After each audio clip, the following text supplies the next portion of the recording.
So in this video we're going to look at some frequently asked questions about iAbacus, using it for collaboration and customization of templates.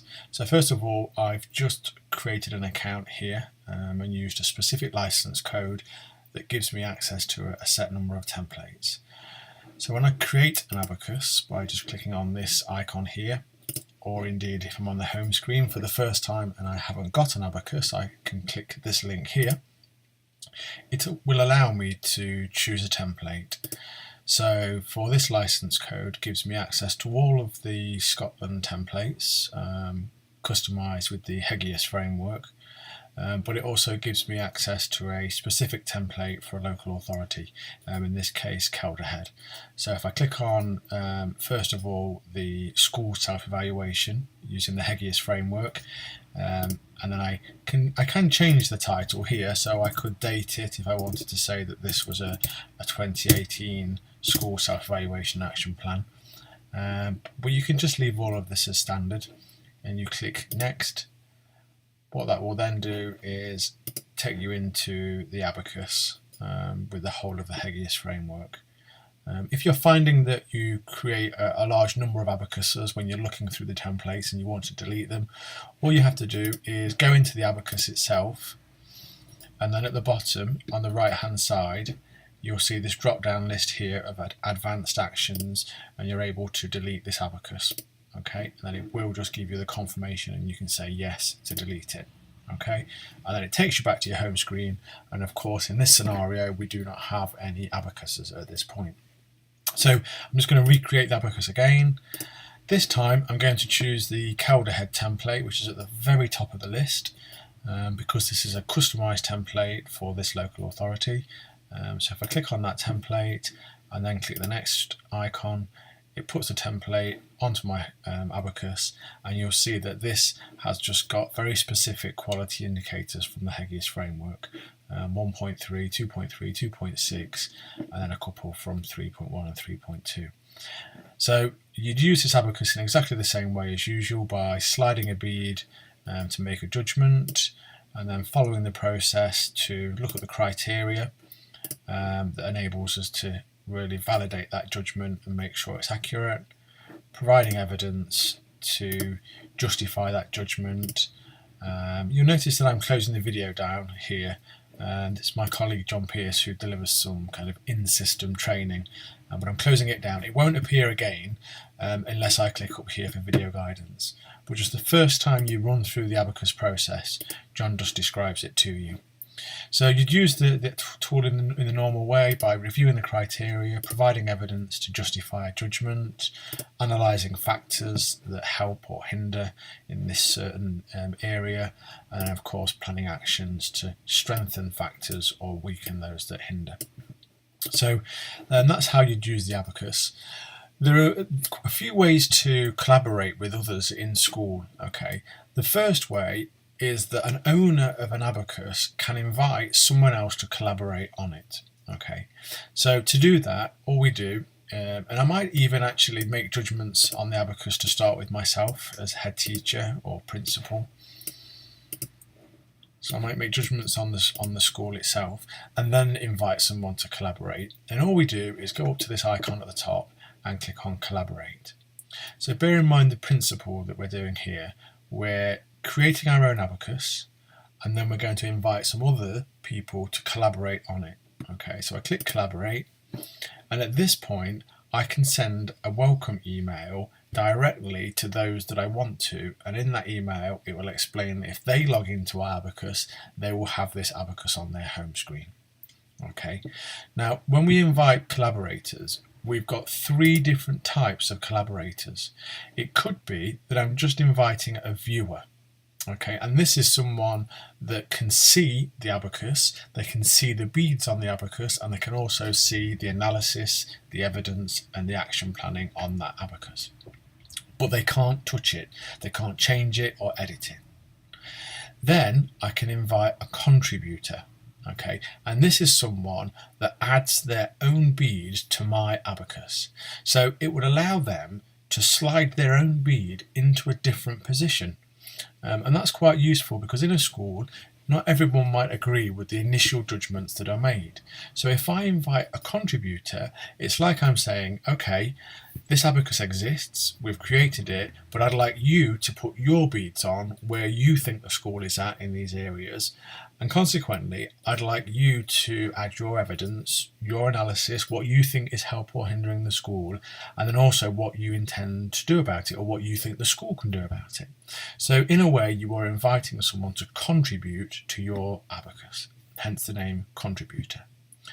The final way in which we can invite someone to collaborate on an abacus is if we make them an editor. Okay. And this will allow that person to edit the beads that are already on the abacus. They don't need to add their own judgment and their own evidence analysis and action planning. They can edit what's already there, hence they are an editor. So this is useful if we're using iAbacus maybe on a whiteboard, in a school classroom, in an ICT suite, where we want one set of judgments, but after that meeting or after that workshop, we want others to carry on adding evidence and carrying on doing the analysis, and we really want to delegate responsibility, but we don't need multiple sets of beads. We're not asking for other opinions or other surveying for other judgments, so we could just invite an editor. If you invite any of these people at any of these roles, you can change them. They'll appear down here, what role they have. So for example, if I want to invite a contributor and I put someone's email address in here, so this is a fictional user of iAbacus, and I send them an invitation, it invites them to the abacus and then it lists them down here that I've now got John Brown and he's a contributor to my iAbacus. Interestingly, you can make it that contributors don't see each other's beads.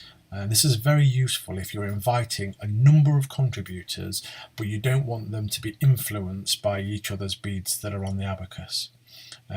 Interestingly, if I invite an editor, and I'm concerned about what that person might do on my iAbacus, the system will provide an activity log and just show me the activity that editor has done over the last 90 days. So this is what we call collaboration. I create an abacus.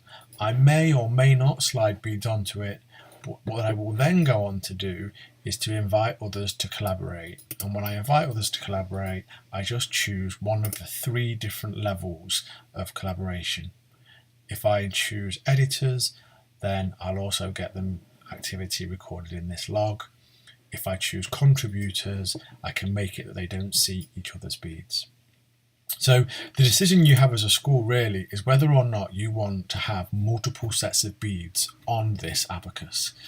If you only want one set of beads to represent one set of judgments or the whole school judgment, then I would suggest that you invite editors. If you want to use it as a survey tool and have different people making different judgments on this one central abacus, then invite them as a contributor. Now what I'm going to show you is another way of empowering other people within the school or within other schools to have their own abacus, but still combining the beads onto one central abacus. And this is not done through collaboration, it's done by asking another person to create their own abacus, but then they invite you to see it. Okay, so let me show you how that would work. It could be that within your local authority or within your group of schools, or even within a set number of staff within your own school, you set up a specific template that you ask everyone to use. Okay, what I'm going to do now is just log into a fictional account where I have asked a number of schools or a number of heads of departments to use the iAbacus system to create their own evaluations and action plans. Okay, the reason that this approach is sometimes used in schools or groups of schools is because it empowers that individual to take ownership of that abacus rather than them knowing that whatever bead they drag will appear immediately on an abacus and others will see that or a head teacher will see that. It enables them to do the self-evaluation and the action planning process in their own space, completely password protected, and only they see it. But at some point when they're ready to share that abacus, they invite the head teacher or the local area responsible, the local person responsible for this group of schools to see that abacus. So in this environment, I've actually, for example, got a number of schools that have completed an abacus on the Hegius framework. So you can see here I've got Blue Waters Primary, East Coast High School, Woodland Primary, Enterprise High School. These schools all have their own abacus. You can see that it was created by a different individual. They've invited me as an editor, so I can actually edit these abacuses if I wanted to. The same would apply if I was a viewer. I'd still see them on my home screen. But the beauty of this way is that each individual user or school has their own abacus. And what I'm able to do is just select a number of those abacuses, then overlay them to compare. Okay, and if I do that, it will combine all of those beads from multiple schools onto one abacus. If I go back into my home screen, what I can also do is select the whole folder. So here I will select all of the abacuses inside of this folder, and then I'll overlay to compare. It will combine all the results onto one abacus. So in this way, I get a kind of a performance picture across the group of schools. And I can see that some are struggling in certain aspects of provision, whereas some are actually excelling. And I can see who they are. If I click on this here, I can see that Jane from Woodland Primary has judged that this quality indicator, which is leadership of change, is actually at an excellent level. Now what I could do is look at the evidence that that judgment is based on. I can look at the helping and hindering factors to see what Jane thinks has helped the school get to this position, and I can even look at the action planning to see what Jane thinks the school should do to continue in that area. Likewise, I can look down here and see that somebody's made quite a severe judgment about teaching and learning and assessment, and I can click on this bead and I can see that Abby from Zenith High School, I can look at the evidence and say, well, why is that judgment at that level, and what are the hindering factors that are holding this school back in this area, and what do they plan to do about it?